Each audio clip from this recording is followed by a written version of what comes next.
Rosalie, may binanggit ba kung magkano ang aabutin sa pagsasaayos ng nasirang navigational gate? Ella, para sa taong 2024, 299 million pesos ang halaga ng pondong nakalaan para sa rehabilitasyon ng navigational gate sa Malabon, Navotas River ayon kay Navotas Representative Toby Chanco.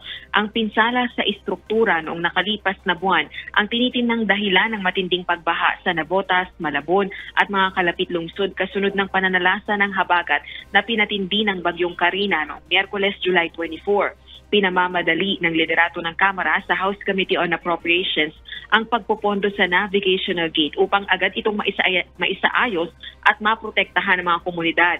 Bumisita si Speaker Martin Romualdez at iba pang leader ng Kamara kahapon upang inspeksyonin ang floodgate. Una nang bumisita rito si Pangulong Ferdinand Marcos Jr. at inutusan ng MMDA at Department of Public Works and Highways na pabilisin ang pagkukumpuni. Nasa 81 ang pumping stations sa Navotas. Subalit napinsala ng isang barge ang floodgate noong Hunyo kaya mabilis ang pagpasok ng tubig sa mga komunidad kapag high tide. Humina rin ang kapasidad ng pumping stations dahil dito. Kasalukuyan ng kinukumpuni ang floodgate at sa pagtaya ng MMDA, posibleng tumagal ang pagsaayos hanggang sa susunod na buwan. Balik sa iyo, Ella.